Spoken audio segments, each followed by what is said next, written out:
کہ یہ انسان کی کتاب نہیں ہے، یہ محمد جنہوں نے یہ کتاب پیش کی ہے وہ تو اپنا نام بھی نہیں لکھ سکتے تھے، یہ اللہ کی طرف سے اتری ہوئی کتاب ہے۔ امی کسے کہتے ہیں؟ ٹھیٹ لفظی معنی اس کی ہے ان پڑھ۔ سورہ نساء کی آیت نمبر 113 اللہ تعالیٰ ارشاد فرماتا ہے وَأَنزَلَ اللَّهُ عَلَيْكَ الْكِتَابَ وَالْحِكْمَةَ، اللہ نے آپ پر کتاب اور حکمت کو نازل کیا۔ وَعَلَّمَكَ مَا لَمْ تَكُنْ تَعْلَمْ، اللہ نے آپ کو حبیب وہ سکھا دیا جو آپ نہیں جانتے تھے، جو بھی نہیں جانتے تھے۔ پہلے سال کا گرامر کا عربی کا اسٹوڈنٹ جانتا ہے کلمہ ما عموم کے لیے آتا ہے کہ محبوب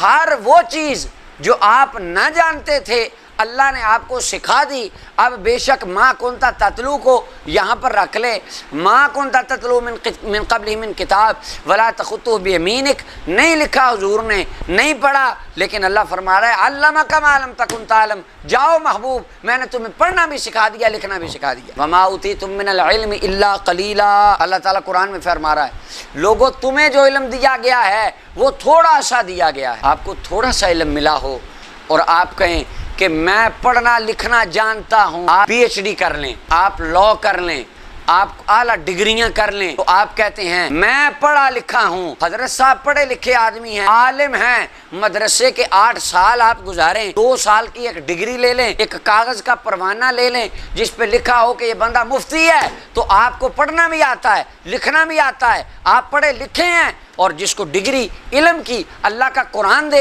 حالانکہ آپ کے بارے میں قرآن کہہ رہا ہے اور میرے بارے میں سب کے باروں میں انسانوں کے عام بندوں کے کہہ رہا ہے کہ تمہیں تھوڑا علم دیا گیا ہے، اور جس کو اللہ فرما رہا ہے وَعَلَّمَكَ مَا لَمْ تَكُنْ تَعْلَمْ، ہر شے کا علم دے دیا، ہر چیز سکھا دی، اس کے بارے میں آپ کہیں کہ اس کو لکھنا پڑھنا نہیں آتا، اور 10 سال آپ پڑھے ہوں اور آپ کو لکھنا پڑھنا آتا ہو، یہ کیسی عجیب بات ہے اور شان نبوت کے کیا یہ مناسبہ بات جو آپ فرما رہے ہیں؟ تو جو رب العالمین کے پاس پڑھا ہو، اللہ نے جس کو خود پڑھایا ہو، اس کے بارے میں کہیں کہ ساری زندگی نہ نبی کو لکھنا آتا تھا نہ پڑھنا آتا تھا، یہ آپ حضور کی شان بیان کر رہے ہیں؟ اگر آپ مسلمان ہیں اور نبی کریم صلی اللہ علیہ وسلم کے غلام ہیں سچے، تو اپنے دل سے پوچھیں، اپنے فرقے کو 2 منٹ کے لیے سائڈ پہ رکھ دیں، جو ہمارے وہ جو ارباب من دون اللہ معاشرے کے ہیں ان کو ایک طرف رکھ دیں ذرا، اور اللہ کے بندے بن کے نبی کریم صلی اللہ علیہ وسلم کی امتی بن کے اپنے فرقے سے منہ موڑ کے ذرا ایک مرتبہ سوچیں۔ آج آپ کی یونیورسٹی ہو، کالج ہو، اسکول ہو، مدرسہ ہو، کوئی بھی انسٹیٹیوٹ ہو، کیا آپ ایسے آدمی کو ٹیچر رکھیں گے جس کو نہ پڑھنا آتا ہو نہ لکھنا آتا ہو؟ اچھا، ایک مسئلہ کہ حضور نبی کریم صلی اللہ علیہ وسلم نے ہاتھ سے کتنی چیزیں لکھی یا کتنی پڑھ کے سنائی ہیں، یہ الگ مسئلہ ہے۔ ہم بات اس بات پہ مسئلہ پر کر رہے ہیں حضور پڑھنا لکھنا جانتے تھے یا نہیں، ہم علم مصطفیٰ پہ بات کر رہے ہیں، کوئی بندہ ان کو مرج نہ کر دے، اس لیے میں نے یہ وضاحت کر دی۔ آپ سوچیں، یونیورسٹی ہے، کالج ہے، آپ کا مدرسہ ہے، کوئی بھی آدمی ہے اس کا مدرسہ ہے، مفتی صاحب وہ جہاں کے فارغ التحصیل ہیں ان کے مدرسے والوں سے پوچھ لیں کہ ہم آپ کو ایسا شیخ الحدیث دیتے ہیں اس کو نہ لکھنا آتا ہے نہ اوپر سے دیکھ کے پڑھنا آتا ہے، پر وہ پڑھائے گا،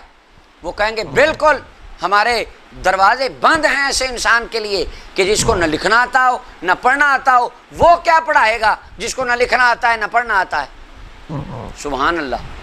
جس کو نہ لکھنا آتا ہو نہ پڑھنا آتا ہو آپ کے ادارے میں وہ نہیں پڑھا سکتا، تو رب تعالیٰ نے پوری کائنات کو پڑھانے کے لیے جو اپنا ٹیچر بھیجا، کیا وہ ایسا تھا جس کو نہ لکھنا آتا تھا نہ پڑھنا آتا تھا؟ اور خود نبی کریم صلی اللہ علیہ وسلم کی وہ حدیث دارمی کے اندر ہے، حضرت عبداللہ بن عمر رضی اللہ عنہ فرماتے ہیں نبی صلی اللہ علیہ وسلم 2 مجلسوں پر گزرے، مسجد کے اندر 2 حلقے لگے تھے، اور فرمایا کلاہما علی خیر، دونوں اچھے ہیں، واحدہما افضل من صاحبی، ایک اعلیٰ ہے، فرمایا اما ہؤلاء فیدعون اللہ ویرغبون الیہ، یہ دعا کر رہے ہیں، کچھ ذکر کر رہے تھے اور دعا کر رہے تھے، فرمایا دعا کر رہے ہیں، اگر اللہ چاہے دعا قبول کرے، نہ چاہے تو نہ کرے، فرمایا واما ہؤلاء یہ فیتعلمون الفقہ والعلم، یہ علم و فقہ سیکھ رہے ہیں، وَيُعَلِّمُونَ الْجَاهِلِ، جاہلوں کو تعلیم دے رہے ہیں، فرمایا یہ افضل ہیں، اور آگے فرمایا اِنَّمَا بُعِثْتُ مُعَلِّمًا، بے شک میں بھی ٹیچر بن کر آیا ہوں۔ سبحان اللہ، حضور آقا دو جہاں صلی اللہ علیہ وسلم خود فرما رہے ہیں، اور یونیورسل ٹیچر ہیں حضور، عالمی ٹیچر ہیں، کائنات کو پڑھانے کے لیے آئے ہیں، صرف عام مکے کے لوگ نہیں، پوری دنیا کائنات کے انسان، تمام جنات، وہ مخلوق اس میں شامل ہیں۔ اگر آپ کے اور میرے ادارے کے اندر ایک ان پڑھ جس کو نہ پڑھنا آتا ہو نہ لکھنا آتا ہو، وہ ٹیچر نہیں بن سکتا، الاؤ نہیں ہے، تو دوستو اللہ تعالیٰ کیا پوری کائنات کو پڑھانے کے لیے ایسا ٹیچر بھیجے گا جس کو نہ پڑھنا آتا تھا نہ لکھنا آتا تھا؟ میں سمجھتا ہوں بہت سارے افراد کو وہ اٹھ رہا ہوگا کہ نہیں امی کا پھر کیا مطلب ہے۔ ابھی ذرا تھوڑا سا آپ اس کو ضبط رکھیں، انشاءاللہ امی پہ بڑی تفصیل سے بات ہو جائے گی اللہ کے فضل سے آگے چل